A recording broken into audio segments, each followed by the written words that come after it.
राधे राधे दोस्तों, आप सबका हमारी कथाएं चैनल पर स्वागत है। भक्ति मार्ग में चलने वालों के लिए संतों की जीवनी एक ऐसी औषधि है जो माया ग्रसित मन को निर्मल बनाता है और हृदय में भक्ति की बाढ़ ले आता है। जिस बाढ़ में डूबकर उसका मन आनंद रस से परिप्लावित हो जाता है।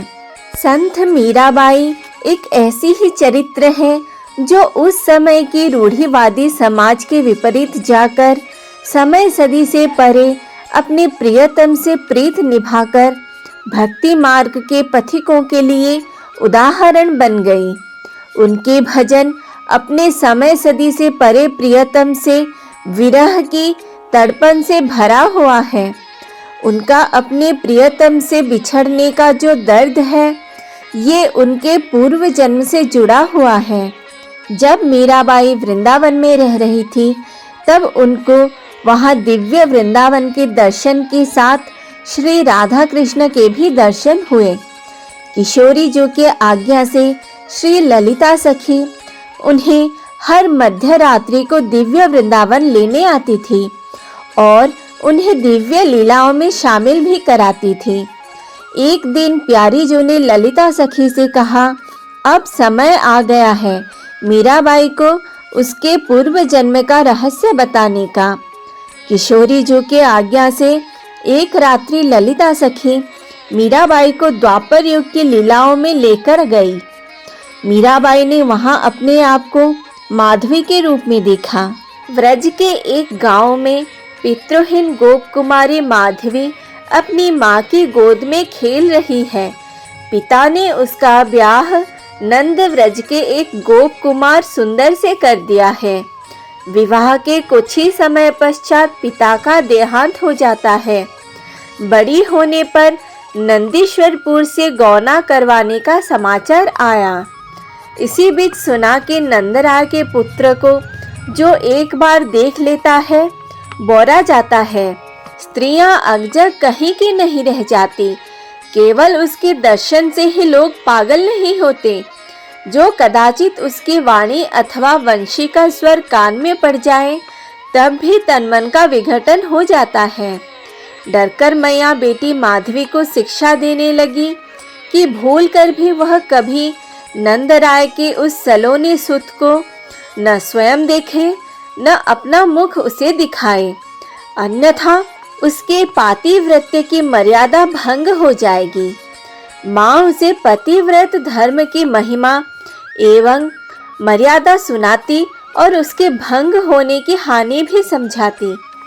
भोली माधवी मैया की एक एक बात, एक एक शिक्षा गांठ में बांध लेती। उसने मन ही मन प्रतिज्ञा की कि किसी प्रकार भी वह ब्रज के युवराज को नहीं देखेगी और न ही स्वयं को देखने देगी। अंत में वह दिन भी उदित हुआ जबकि रथ लेकर उसका पति सुंदर उसे लिवाने आया। सबने आंखों में आंसू भरकर उसे विदा किया। पति ने एकाध बार अपने सखा कन्हई की चर्चा भी की, पर उसने कुछ उत्साह नहीं दिखाया तो वो चुप हो गया। सुंदर रथ हाँक रहा था और वह रथ में बैठी थी।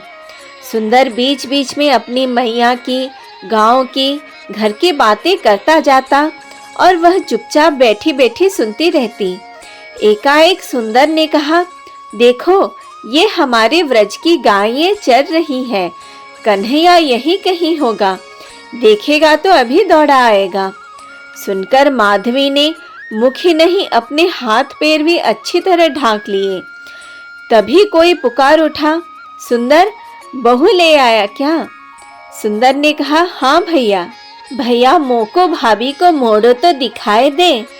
6-7 वर्ष के बालक का स्वर आया। सुंदर ने कहा, कनुरे मैं कहाँ दिखाऊं? भैया तू ही देख ले, 200 कहाँ पर्दा है। माधवी को लगा वह बालक रथ पर चढ़ गया है। ए भाभी अपना मोड़ो दिखाई दे, कहते हुए उसने घूंघट उठाना चाहा। माधवी ने कसकर अपना घूंघट पकड़ लिया। मुख तो मुख, अपनी उंगली का पोर भी देखने नहीं दिया। मैं कहाँ देखो, अब तो तू ही मेरो मुख देखी बे को तरसेगी, कहकर नंद सुवन रथ से उतर गया। अपनी जीत पर माधवी प्रसन्न थी। माधवी गोचारण का समय होते ही भीतरी कोठे में चली जाती, कानों में उंगली देकर छिपकर बैठ जाती। इतने पर भी घर में सबको, घर में ही क्यों, ब्रज भर के सभी जनों को कृष्ण के गुणगान का व्यसन था। वह अपने गृह कार्य में लगी रहती और मन ही मन हंसती, कैसे ही ये लोग सबके सब एक छोरे के पीछे बावरे हो रहे हैं। ऐसे ही कुछ समय बीत गया। इंद्र याग के स्थान पर गिरिराज की पूजा हुई। इंद्र के कोप से घनघोर वर्षा आरंभ हुई। मानव पशु सब अति बेहाल। लगता था कि प्रलय उपस्थित हो गया है। गाय बछड़े बैल डकरा रहे हैं। करुण स्वर में प्रत्येक जन पुकार रहा है, कन्हैया रे, लाल रे, कन्नु रे, श्याम सुंदर, हे कृष्ण बचाओ बचाओ। इंद्र का कोप आज ब्रज का नाश कर देगा। आंधी पानी के भयानक रव में उनके स्वर डूब डूब जाते। तभी वह घन गंभीर स्वर सुनाई दिया। प्रत्येक प्राणी, प्रत्येक जन को सुनाई दिया, गिरिराज तरहटी में चलो, वही हमारी रक्षा करेंगे। जो जहां था वहीं से अनुमान द्वारा गिरिराज की ओर दौड़ा। माधवी भी भाग रही है। प्राण के संकट के समय लाज घूंघट का स्मरण किसे रहता है। सबके साथ वह भी गिरिराज के नीचे पहुंच गई। जब थोड़ा ढाढ़स बंधा तो देखा कि सबके सिर पर गिरिराज गोवर्धन छत्र के भांति तना हुआ है। पानी की एक बूंद भी जो कहीं टपकती हो, पर गिरिराज किसके आश्रय ठहरे हैं। घूमती हुई दृष्टि एक छोटी सी कनिष्ठिका पर रुक गई। ऐसी सुंदर अंगुली और हाथ। आश्चर्याभिभूत दृष्टि भुजा के सहारे नीचे उतरने लगी और वो मुख, वो छवि, एक नजर में जो देखा जा सका वही बस। नेत्रों के पथ से उस रूप समुद्र ने उमड़कर हृदय को लबालब भर दिया। मन बुद्धि न जाने किस ओर भाग छूटे। 7 दिन कब बीते इसका ज्ञान किसी और को हो न हो, पर माधवी को नहीं था। एक दिन पुनः वही स्वर गूंजा, वर्षा थम गई है, सब बाहर निकलकर अपने अपने घर जाओ। मैया यशोदा कह रही थी, लाला रे, तेरो हाथ दुख तो होएगो बेटा, अब तो धर दे आए नीचे। माधवी का हृदय हाहाकार कर उठा। श्याम सुंदर सबकी ओर देखकर मुस्कुरा रहे थे और जाते हुए लोगों को हंसकर कुछ न कुछ आश्वासन दे रहे थे, किंतु उसकी ओर एक बार भी भूलकर न देखा। अरे मैया, ये कैसी उल्टी शिक्षा दे दी तूने। वह व्याकुल हो उठी, पुकार उठी, क्षमा करो, क्षमा करो, मुझ अबोध से भूल हुई, प्रसन्न हो जाओ। कहो मैं क्या करूं, जिसमें तुम प्रसन्न हो जाओ वही करूं। वहां जहां खड़ी थी वहीं गिर पड़ी, मेरे अपराध क्षमा करो। अब की बार सरस मीठी वाणी कानों में सुधा सिंचन करने लगी। भूल मान गई है, अतः दर्शन तो होंगे ही नित्य, पर लीला में सम्मिलित नहीं हो सकेगी। परिमार्जन के लिए कली काल में जन्म लेकर भक्ति पथ का अनुसरण करने पर शुद्ध होकर मुझसे मिल जाएगी। माधवी अचेत हो गई। अब नित्य प्रातः सायं मुरली रव कान में पड़ते ही वह अटारे पर चढ़ जाती, पुष्प वर्षा करती, सखियों के संग जा जा करके लीला स्थलियों के दर्शन करती और उनकी बातें सुनती। इन विविध लीलाओं को सुन सुन करके अकेले में आंसू बहाती। अभी तो सबके साथ ही रहती है, परंतु कभी भी उसकी मटकी को हाथ नहीं लगाया उन्होंने, कभी चिढ़ाया नहीं, कभी ठीक से उसकी ओर देखा तक नहीं। दिन बीत रहे थे इसी प्रकार, और एक दिन वज्रपात हुआ। क्रूर अक्रूर व्रज नयन चंद को लेकर मथुरा जा बसा। एक दिन माधवी यमुना किनारे अर्ध मूर्छित होकर पड़ी थी। तब वहां सखी चंपकलता आई। उन्होंने कहा, इस प्रकार धीरज खोने से कैसे चलेगा बहन? तुम अकेली ही तो नहीं हो। जो सबने खोया वही तुमने भी खोया है। यूं धीरज खो दोगी तो कैसे बात बन पाएगी? जब श्याम सुंदर आएंगे तो क्या मुख लेकर उनके सामने जाओगी? माधवी ने कहा, दूसरी बहनों से मेरी क्या समता बहन? वे सब भाग्यशालिनी हैं। उन्होंने कुछ पाकर खोया है।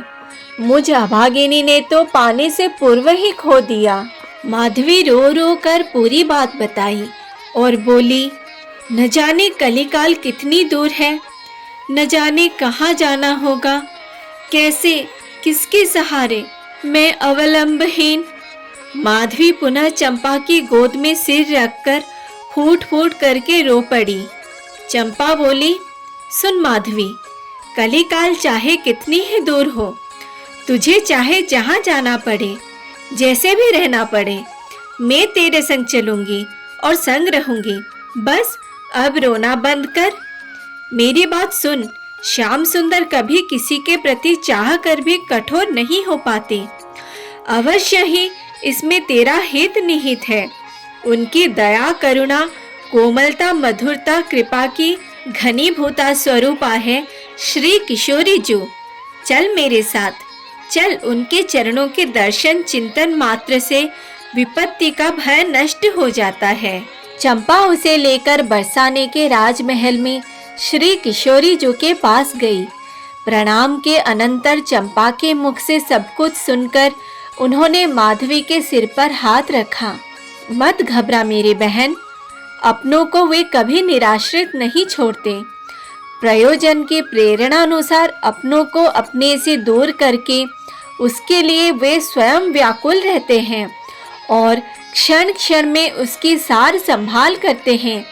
तेरे साथ तो फिर चंपा ने अपने को बांध लिया है। ऐसा साथ सहज नहीं मिलता।